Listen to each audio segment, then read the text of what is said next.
Good morning. কেমন আছো বলো তো সবাই? আশা করছি তোমরা সবাই ভালো আছো।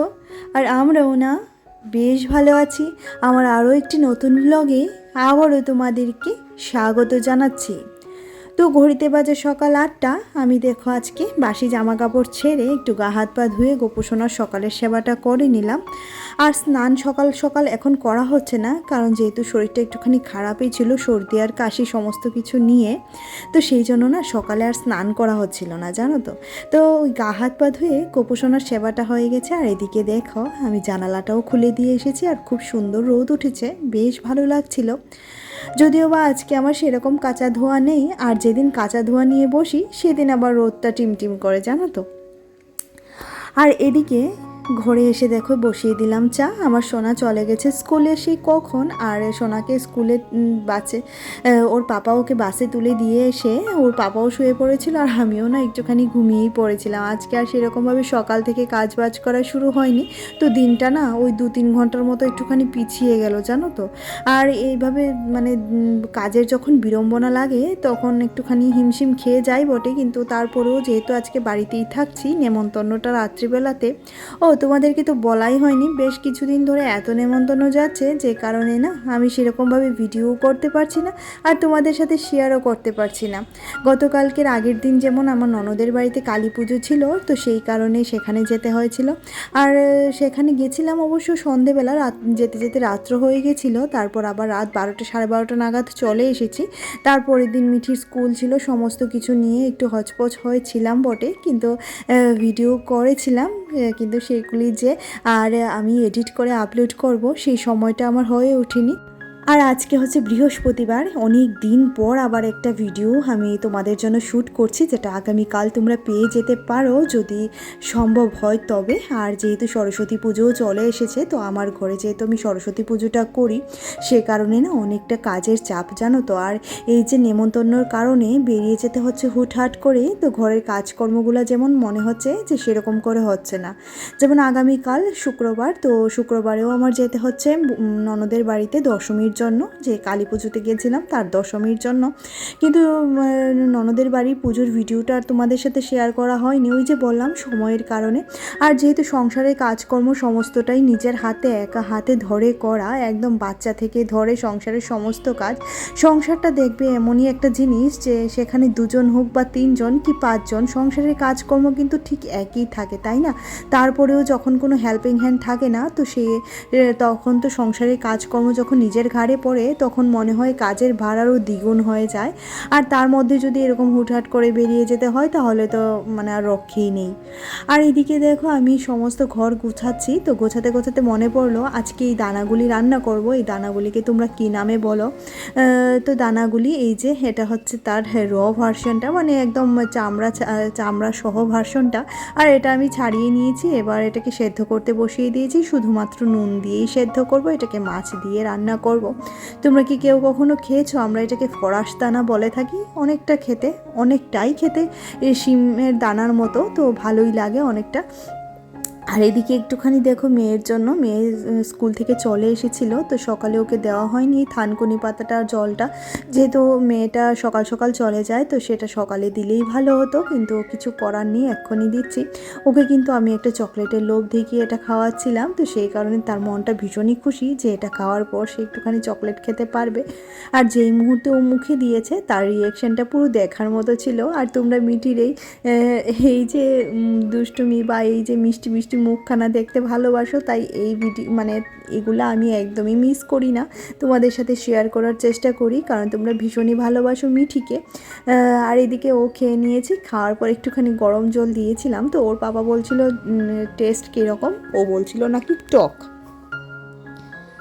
তারপর ঘরে এসে দেখো ভাতের জন্য জল বসিয়ে দিলাম হাঁড়িতে, আর এদিকে চালটাও নিয়ে নিয়েছি। এবার ভাতটা হাঁড়িতে চালটা দিয়ে দেবো, আর একই সাথে এদিকে ভাত আর ওই দানাটা বসিয়ে এসেছি সেদ্ধতে।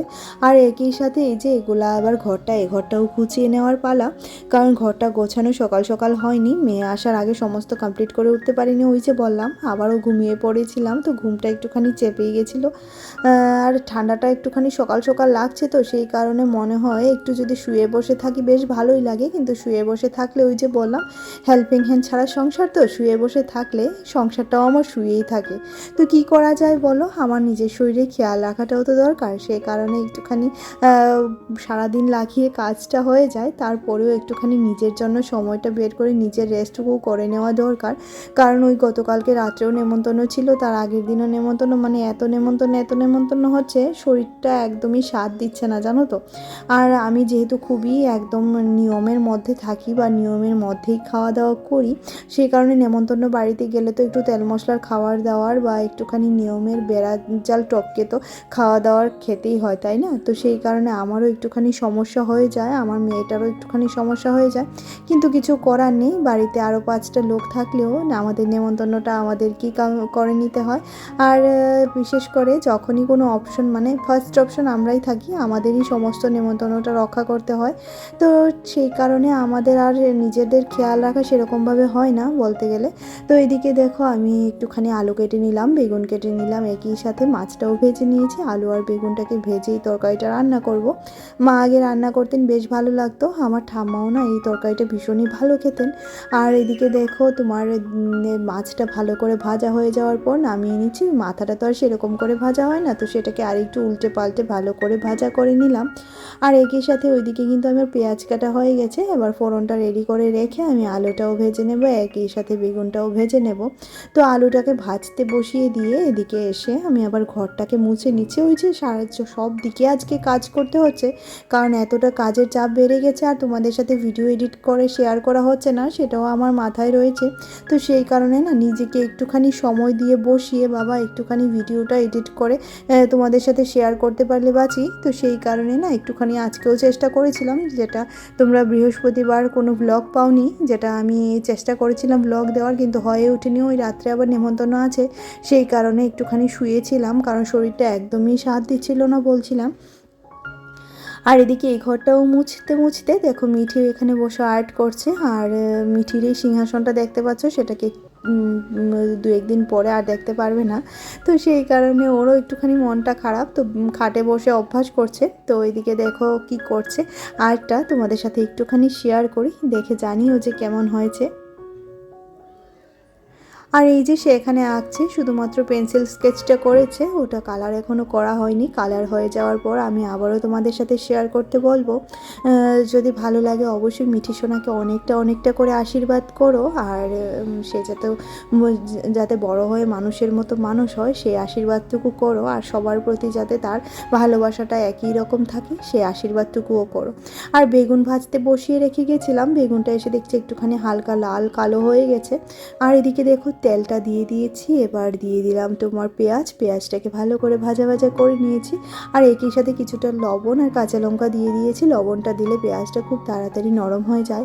আমি কিন্তু কখনোই তোমাদের কোনো রান্না শেখাই না, আমি যা রান্না করি, যা রেসিপি করি সেটাই তোমাদের সাথে একটুখানি শেয়ার করি, আর তোমরাও বেশ ভালোবাসো সেই কারণেই শেয়ার করা। আর এদিকে একটা মশলা করেছিলাম, যেটাতে ছিল হলুদ, লবণ আর একটুখানি জিরে গুঁড়ো দিয়ে দিয়েছি।